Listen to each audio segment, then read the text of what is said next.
This is the part of the show where I usually ask you to go support us on Patreon, but today I'm not going to do that. Instead, I'm just going to ask you to share the show with a friend, a colleague. If there's someone you think could benefit from learning about the Cyberwire and subscribing to our show, we hope you'll help spread the word. Thanks. Fancy Bear sightings continue. Fancy seems to have settled down in Montenegro. Cyber deterrence is much desired but difficult to achieve. Notes from a Russian jail. Reddit purges influence ops trolls. We'll find out what criminals can learn from your browser. And the US FDA wants to block its people from looking at adult content at work.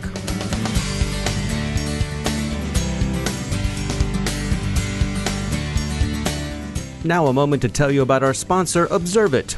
It's 2018. Traditional data loss prevention tools aren't cutting it anymore. They're too difficult to deploy, too time-consuming to maintain, and too heavy on the endpoint. They are high maintenance and require endless fine-tuning. It's time to take a more modern approach. With Observit, you can detect insider threats, investigate incidents quickly, and prevent data loss. With its lightweight agent and out-of-the-box insider threat library, Observit is quick to deploy and far more effective at stopping data from leaving your organization. That's because Observit focuses on user behavior. It's built to detect and respond to insider threats, and it's extremely difficult even for the most technical users to bypass. Bring your data loss prevention strategy into the modern era with Observit. Learn more at observit.com/cyberwire. That's observit.com/cyberwire. And we thank Observit for sponsoring our show.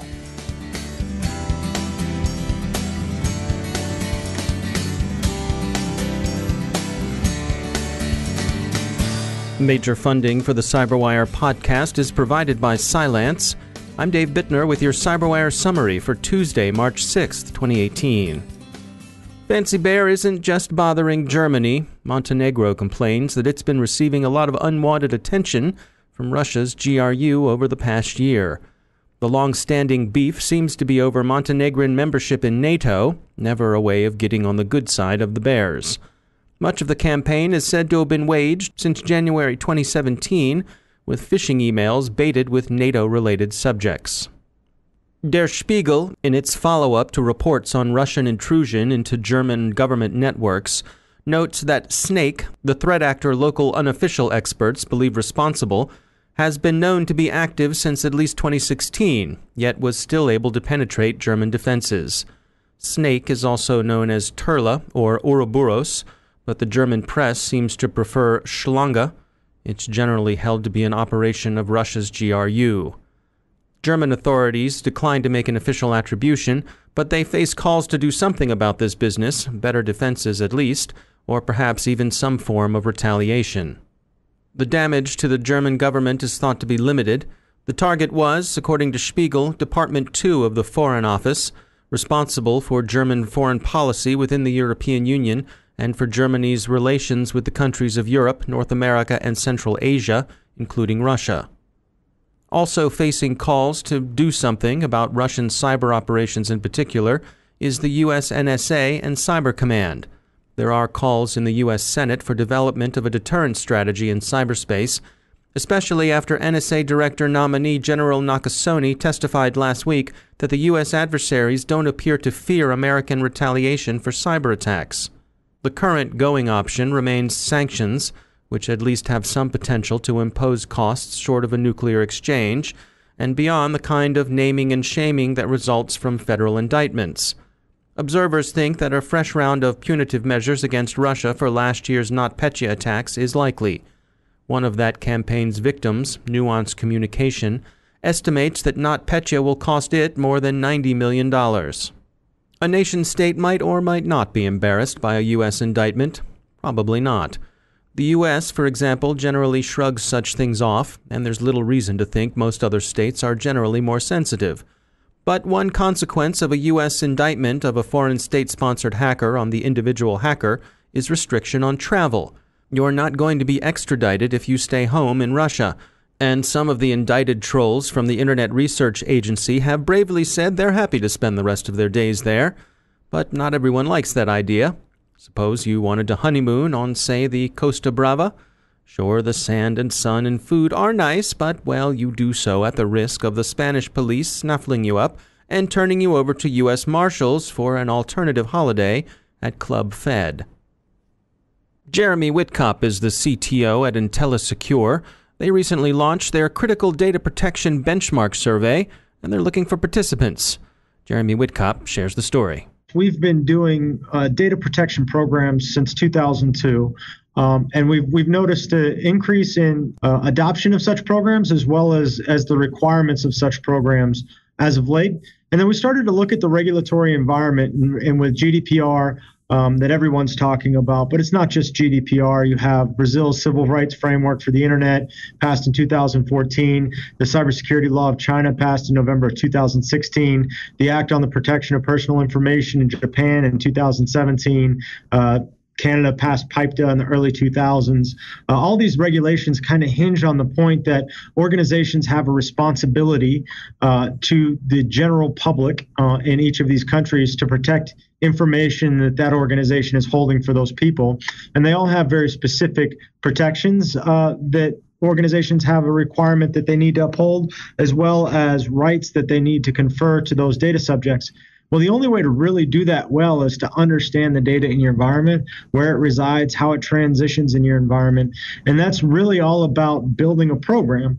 And so we thought, as we go through, we don't work with every company in the world. How can we take some of the things that we've learned, allow organizations to see how are we doing with respect to critical data protection and building a program and governance structures and all the things that we would need in place to really build any kind of program focused on any specific type of information, whether it be compliance data or intellectual property or other. So what we did was we put together this survey. It's really short. You can take it in 5 to 10 minutes. It's got some general questions, and really what it's designed to do is benchmark against other companies and assess readiness to undertake a program. And one of the things that we've seen, these types of surveys we used to do in consulting engagements, one of the things that we've seen be really helpful for our champions inside of an organization is that a lot of times security or compliance or privacy is trying to drive this in a vacuum. And the result of this survey, they can go back to the business units and the governance stakeholders that they're trying to get their attention. And they can say, look, guys, if we want to be successful, here are the things that we need to put in place. And I need your commitment and your buy-in and help to do that as well. You know, we certainly have no shortage of surveys in the industry, and I think a lot of companies use them as much for gathering information as they do for marketing purposes. But you all are making the point that this survey has some usefulness beyond that. Yeah, absolutely. For us, it's really more about building awareness of what it takes to actually build a successful data protection program than it is necessarily a direct marketing exercise. We're not using these lists to call into people or anything like that. But for us, what we believe in is these types of programs work. They're necessary. They're in the interest of national security for all the different countries that we operate in. They're also in the interest of our way of life as free people. And we've seen that reflected in legislation around the world. And to that end, in order for people to continue to undertake these programs and build on this effort, they have to experience some success. Because as people struggle to build these programs, which a lot of people are, the reputation, the industry of the program itself starts to be damaged. And we start to see less people embracing this, and we start to see more large-scale data breaches, which hurt everyone. Yeah, one of the things that caught my eye is that if you participate in this survey, you'll get a follow-up report that'll let you know how your answers compared to your peers. And then ultimately, you'll be able to see the complete results of the report when that's published sometime later this spring. Yes, absolutely. And that's one of the things that our clients have been asking us for a number of years. And anything that we collect in an engagement is covered under NDA. So we wanted to put something into a survey format where the people who chose to participate, we could benchmark them against their peers. Because it's frustrating, I think, for my clients when they ask me over and over again to compare them against their peers, and I can't do it because of contractual limitations to what I can disclose. So if people want to find out more, if they want to take a look and see if they want to participate in the survey, what's the best way for them to do that? They can either go to our website at InteliSecure.com and they can find it. There's also a website for the survey itself, criticaldataprotection.com. That's Jeremy Wittkop from InteliSecure. A January study of Iranian state-sponsored hacking by the Carnegie Endowment receives fresh attention as Iran's non-proliferation agreements come under closer, more hostile scrutiny. Experts are considering ways in which Iranian hackers might also be deterred. The country's Revolutionary Guard has also recently been fingered by Clear Sky as being involved in establishing bogus BBC and Radio Farda sites to spread disinformation.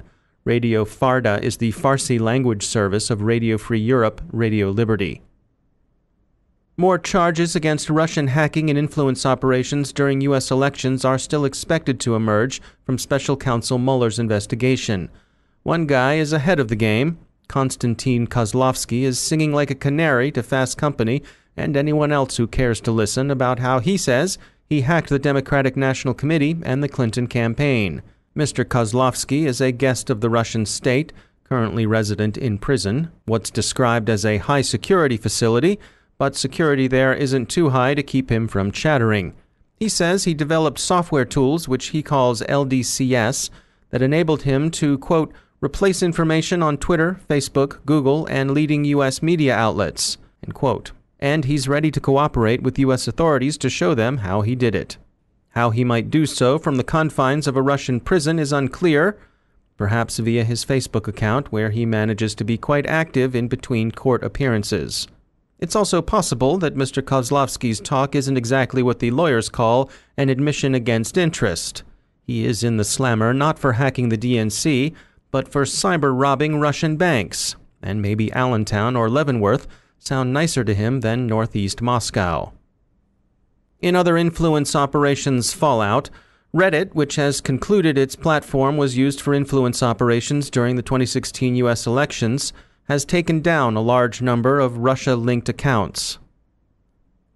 Exabeam has released a study of what attackers can learn about you and your habits from your browser, from visited sites, cookies, HTML5 local storage, saved login information, and autofill. They were able to discover accounts and devices, extract location history, and derive a picture of user interests.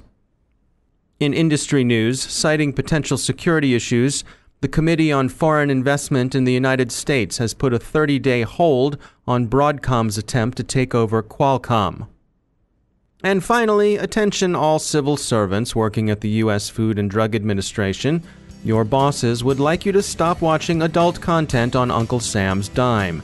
It's just unseemly and probably unsanitary. After all, who knows where that content's been?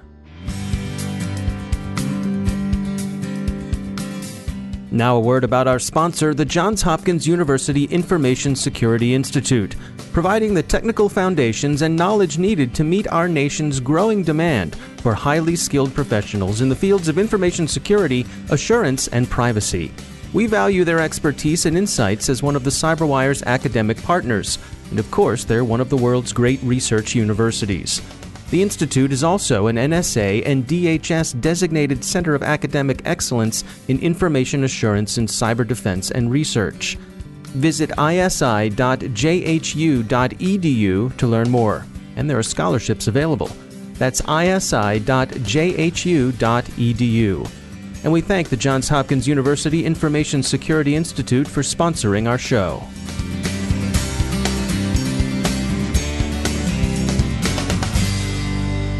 And it's my pleasure to welcome to the show Daniel Prince. He's a senior lecturer in cybersecurity at Lancaster University. Daniel, welcome to the CyberWire. Thanks a lot for having me on. So, as we always do, we want to introduce you to our audience. So, can we start off just here? Tell us a little bit about yourself, how you got started in the business, and the type of work you do at Lancaster. So, I've been associated with security research for probably over 15, 16 years now. When I started, I primarily was delivering education training courses in terms of professional training courses here at Lancaster University. But I have an academic background in computer networks, so I did my PhD on mobile wireless networks, particularly programmable networks, so networks that you could really change their configuration on the fly. And I did a lot of work with IPv6, so I did a lot of work with Cisco and Microsoft developing the protocol implementations for them while I was doing my PhD. And then I started doing these training courses and developing new academic programs for Lancaster University. And that led me to set up and run the master's degree in cybersecurity that we have here, which at the time was really one of the only multidisciplinary cybersecurity programs that you could do at the master's degree level, because it blended technical programs such as penetration testing, forensics and systems design with management, risk management specifically, politics, criminology, psychology and law. So a really broad church here. And on that program, I was sort of teaching the network elements of the penetration testing and the forensics components, and then also teaching the risk management course. Sitting alongside that, I was developing a lot of research interests in risk management and really the sort of technical side of computer networks, and particularly computer security in the new sets of protocols that were coming along. And at that time, that was IPv6. But also the new types of support protocols such as routing protocols and naming protocols and all the things that sit around network communication, and trying to understand where the security vulnerabilities but also new security opportunities might sit. And then towards the end of 5 years ago, it's really started to consolidate looking at multidisciplinary aspects of cybersecurity, and that's where a lot of my interest in the human side of cybersecurity really took off. Real in-depth looking at the risk management aspects and the risk perception in particular, and I'm really starting to question: are we having strong and good, robust security conversations with individuals? And if we're not, why aren't we? And what is it about organizations that are preventing those types of conversations? So I've got quite a broad and varied background, and along the way I picked up a number of interesting activities with various organisations in the UK and internationally, which afforded me an opportunity to really explore some very exciting areas in cybersecurity. Well, welcome to the show. We're looking forward to having you contribute. Daniel Prince from Lancaster University, thanks for joining us. And that's the Cyberwire. Thanks to all of our sponsors for making the Cyberwire possible, especially to our sustaining sponsor, Cylance. To find out how Cylance can help protect you through the use of artificial intelligence, visit Cylance.com. And thanks to our supporting sponsor, E8 Security. Follow the behavior, find the threat. Visit E8Security.com to learn more. The Cyberwire podcast is proudly produced in Maryland out of the startup studios of Data Tribe, where they're co-building the next generation of cybersecurity teams and technology. Our show is produced by Pratt Street Media with editor John Petrick, social media editor Jennifer Iben, technical editor Chris Russell, executive editor Peter Kilpie, and I'm Dave Bittner.